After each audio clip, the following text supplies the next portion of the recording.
Acceptance, and I know. Okay, guys. Thank you very much. You're welcome. See you later, alligator. Thing for members and friends of the Clarksville to know a little bit about their history and how Clarksville came to be Clarksville and what it took to make this Clarksville. And the reason why I'm fighting so hard to hold on to Clarksville, it's my history, but not only my history, it's your history that you don't know enough of that we need to document, do something with it. Everybody's now saying history, history. They have libraries and all of this on Black history. And you're a part of Black history. I want to let you all know where you came from. And if you don't know where you came from, you sure don't know where you're going.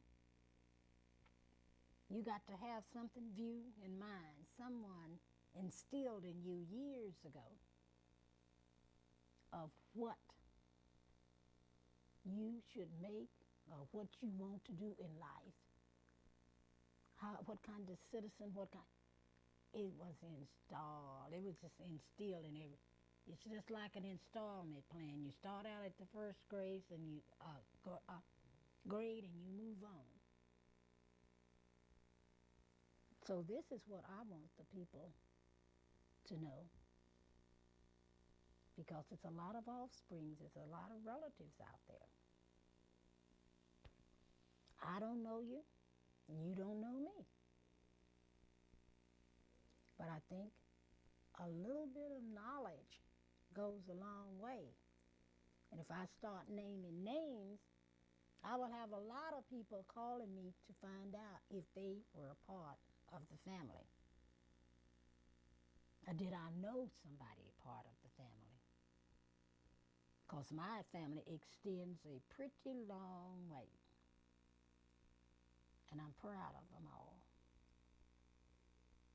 Because I can stand up and say, my brothers and my father helped make the infield, Pemberton Heights, and all of these in the infield, cut these roads over there with the infield company. There was Roswell Miller, who was in real estate and all, and his brother. There was Mr. Tom Graham, who was instrumental in building up infield, cutting streets, contracting everything. Paul Cruzman. See, these are the people that was in infield when I came along. And it wasn't that many people. It was large plantation, large houses, large homes with big yards. Now, you have an apartment, a duplex, houses, regardless of size, everywhere. But it wasn't like that. Reverend Ambrose Brown lived out in infield, and he was the only black man staying out in those woods. I mean woods, because that's all it was out there. Now, if he could see the place that he stayed, I'm going to stop you for just a moment. Margaret, I'll ask you to pull your living chair. I'm going to put you back close to the camera. he tell you her first name. During different times, like Christmas and all, he would invite them up at this plantation there, and we'd give everybody a silver dime. And that dime was like hundreds of dollars, and like $100 bill to people. And all, where were they going to spend it and what they were going to spend it for.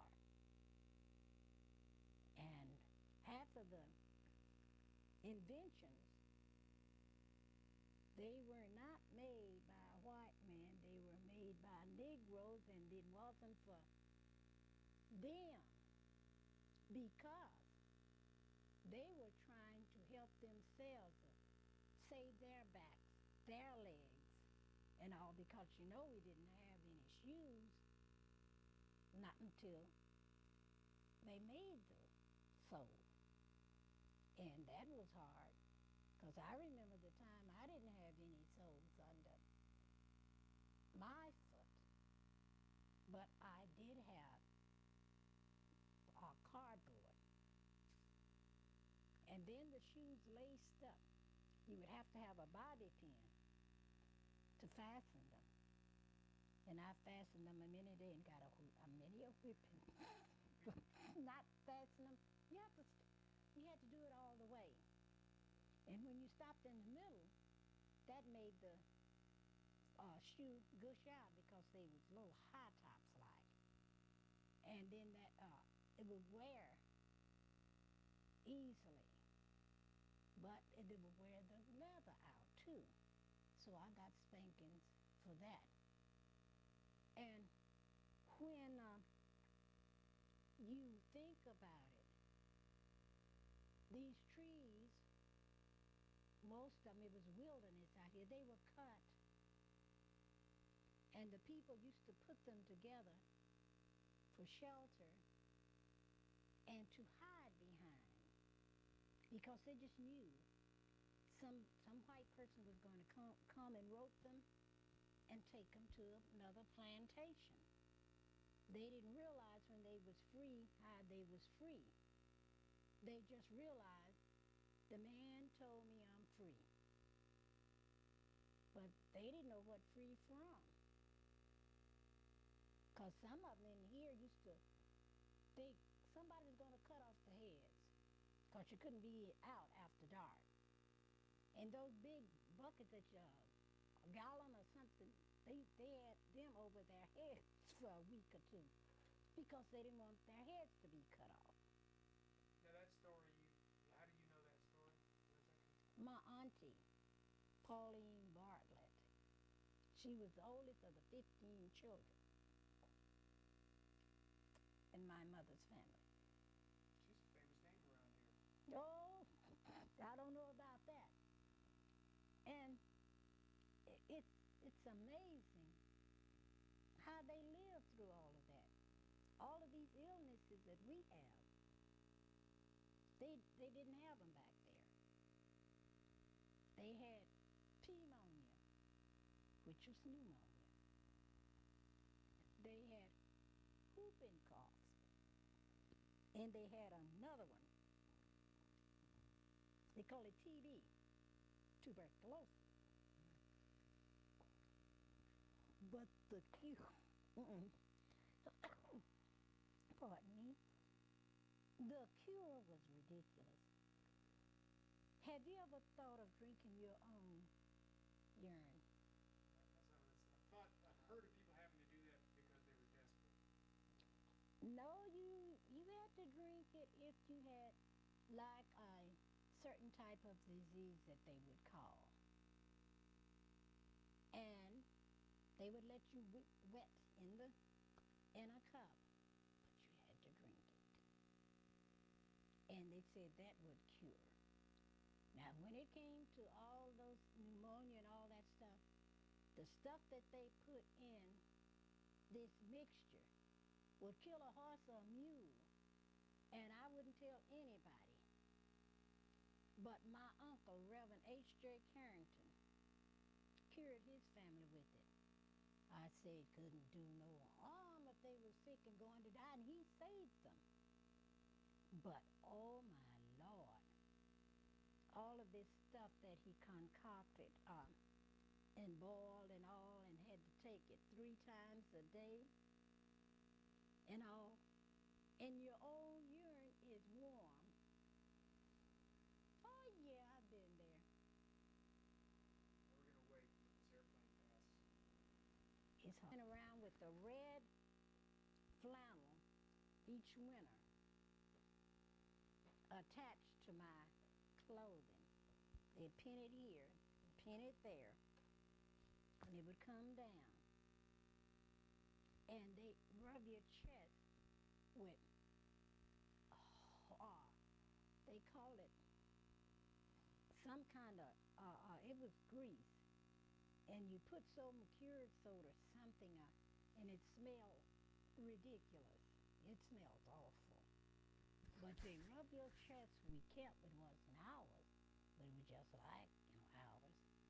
And then we had chicken, ducks, you name it. But see, I was right on. You know where 24th Street Bridge is? Right up on that hill. That's where I was born. Right across from Clarksville's tennis court. And we had all those animals. And we'd come right down the little hill, hit 24th Street, go across that little narrow bridge. I've been there to see a many child and people die on that little bridge until they widen it. And that's how I used to walk here every day to Clarksville School. So you pasture the animals over there? Mm-hmm. Pick them up in the morning and then go to school? Oh, no. We stayed there. That's where I was born. And I'd walk to school here in Clarksville. Pretty good walk. Pull the blind. No, I like having the light on you. I'm just trying to get it off of this thing behind you. Oh, dear.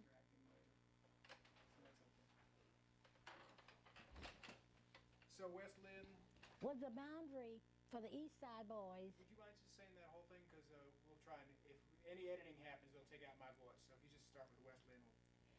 West Lynn was a boundary line there for the East Side people.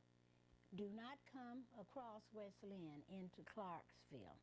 When they realized it was a Clarksville out here and they had young girls and everything, and so they would try to come across, but the boys wouldn't let them come in here.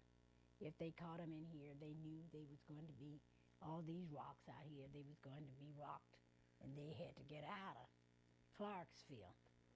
But it was very interesting. There, older people sometimes remembers that. You remember the time they used to run us out? I said, yeah, I can remember the time because my husband and his little group of boys ran us out back to Wheatsville. They say, what? I say, yeah. We had old Tim all for it, and he was just chuckling along, chuck, chuck, chuck, chuck. And we circled here in Clarksville and circled before because by the time we would get on one street, all these trails that we had in here wasn't anyway. They'd beat us, They'd go through here and that, up under this fence. We couldn't make it out. And everybody on the drag that had those stands, used to have stands all up and down on the drag. There's one on 29th and there's one close in. When we would go to rehearsal, my mother would come to rehearsal on Tuesday night. We'd ride by there and pick up ice cream, watermelons, what the season was, what. And they sort of got used to us, coming. But for me, when I was a little younger, I had problems with Guadalupe. Every store that I went in, I had somebody walking behind me to seeing that I would not pick up anything, And then when there was only I remember one incident, we had to write with the number 2 lead pen for school. So they had this yellow, most of them were yellow, pencil, and it was only 2 in the rack there. And I picked up one to buy. Couldn't afford 2, so pick up one. And the lady wouldn't sell it to me because it was only 2 there. And they had to get another stock in before they could sell the last one, as she called it. No. So I couldn't buy the number 2 pen. And I remember trying to catch the bus on Rye Grand and 24th. I had to be there on time to get to Blackshear School. They passed me up many a time. And they knew I was coming. They could see me running. And we passed by Judge Hamilton and his place there. She was judge, and I was going to catch the bus. And by that time, university had moved out, everybody out there. They migrated back to Clarksville, if they was coming this way. Oh, they went east. So I was a little mascot out there for I don't know how long. But everybody knew Titty. Knew where Titty lived. Just like here now. Everybody know Pauline and know where she is. But it's things that follows you the rest of your life. Certain things that happened along the way, they still follow me. I can get in, Margaret can tell you, I can get into more trouble sitting here in this chair than anybody you know. And don't have to open my mouth or walk out that door. I got it. What kinds of things? Little things. People just love to say, she did it. She said it. Ask her, she'll do it. Are those true stories? No. You didn't do any of those things that you were getting blamed for? No. One of them hit me in the face at the wedding the other week. I told you the Saturday that you came by, one of them walked back and hit me in the face. I don't bit more know what the child was talking about, the man, the moon. But I took it. Well, I sat there and I took it. Oh, that's Pauline. You married? Oh, you stood. Did you marry? Yep, I married a Brown. Then she brought back. You remember that time? It wasn't even me. Because I was standing where she says I stayed. I didn't. So I know it wasn't me. But I took it. It's just I don't know, my brothers always told me, sister, something about your face. Every place we go, you always getting in trouble. We go out on 29th Street to the grocery store.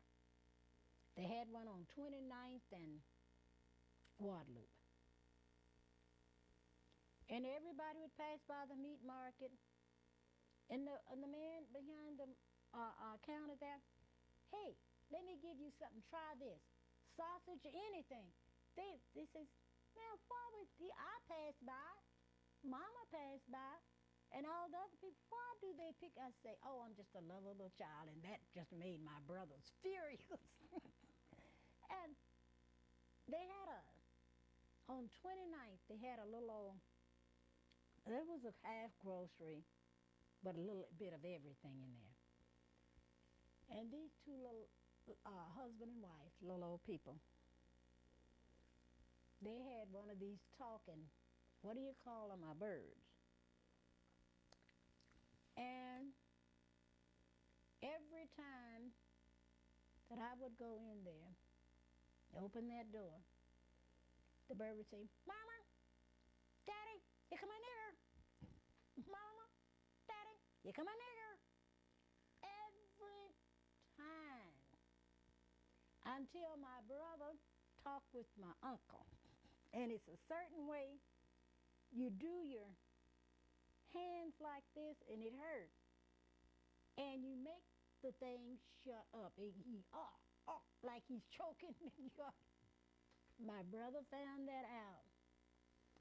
And the last time when we opened the door to go in, he said, Mama, Daddy, my brother's behind us. And we thought we had killed the thing. We left. We ran out of the store. That thing would do, I think we just went in there just to hear him say it. Because we could have went across the street or back down the street. But if they had me, they couldn't go back down the street because the man had a monkey on a little chain. And he loved, when you pass by, he'd grab your dress and raise up your dress. Yeah. And I don't know, they had this little, they had trains and little Lionel trains, you remember those? And everything, and people go in there. But if a man could walk in there with pants on, but don't let a woman come in that door. He would do it every time, that little monkey. He was on a little chain. He was a cute little ugly thing, but that's what he would do. And right down the street is the meat market where, down on 26 where the hospital was, that's where I used to go from my mother when she wanted meats that she was out, like salt, pork, anything, any kind of meat. So she would call the meat market. And she would tell them about how much she wanted. And it's not like it is now. You have to buy them by the package, whatever the package say. But my mother could tell you exactly, my guy, the market, exactly how much I want, $1.50, I want 75 or whatever. Then I would walk down the street and go on over 26th Street. But I couldn't go in the front door, and I couldn't go in the side door. I had to go and knock on the back door. The guy would come out, take my money, go back, get the meat. Half the time it was already wrapped. I didn't waste any time. After she called, they'd put it together or whatever. Pick up the meat, and if I had any change coming back, give me my change, and that was it. But I wasn't live. The times that I walked down the drag, if I got thirsty, I had to come all the way back on 24th Street to my auntie. She stayed over there. That one up there, Ginyard, she stayed on 24th. To get water and all, because they wouldn't give you none at the Hershey drugstore either, there on the corner. No. They saw me every day and everything. But it was an experience you never will live it down. You can't forget it. And how you'd walk by the hospital and you'd peep in. And those who was black and lucky enough to get in that hospital, it was always in